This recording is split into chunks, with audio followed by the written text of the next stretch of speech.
For those of you I haven't met before, my name is Margot and I will be doing part 1 of the Gospel reading today.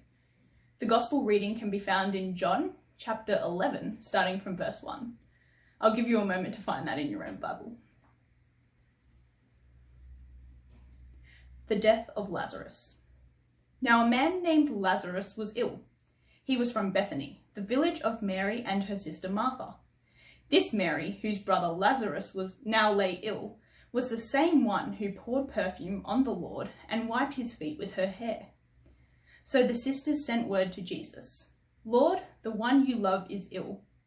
When he heard this, Jesus said, "This illness will not end in death.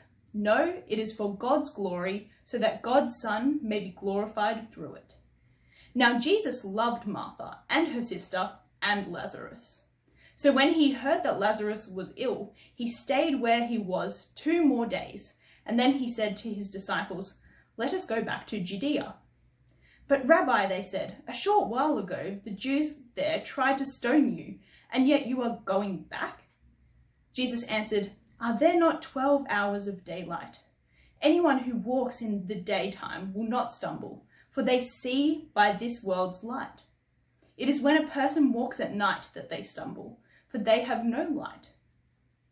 After he said this, he went on to tell them, "Our friend Lazarus has fallen asleep, but I am going there to wake him up."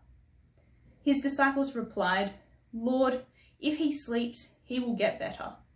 Jesus had been speaking of his death, but his disciples thought he had meant natural sleep.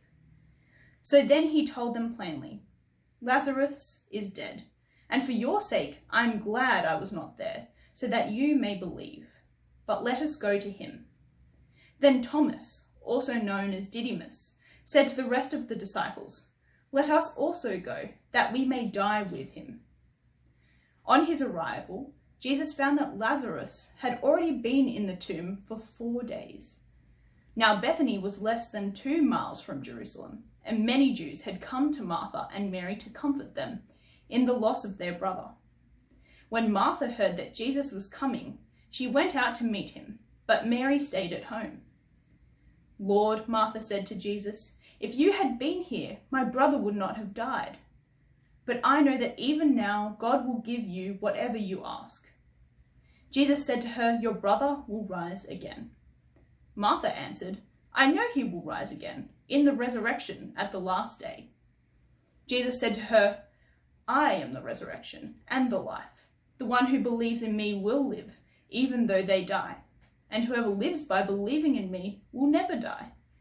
Do you believe this?" "Yes, Lord," she replied.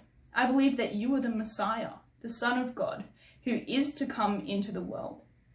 After she said this, she went back and called her sister Mary aside. "The teacher is here," she said, "and is asking for you." When Mary heard this, she got up quickly and went to him. Now Jesus had not yet entered the village, but was still at the place where Martha had met him. When the Jews who had been with Mary in the house, comforting her, noticed how quickly she got up and went out, they followed her, supposing she was going to the tomb to mourn there. When Mary reached the place where Jesus was and saw him, she fell at his feet and said, "Lord, if you had been here, my brother would not have died." When Jesus saw her weeping, and the Jews who had come along with her also weeping, he was deeply moved in spirit and troubled. "Where have you laid him?" he asked. "Come and see, Lord," they replied. Jesus wept. Then the Jews said, "See how he loved him."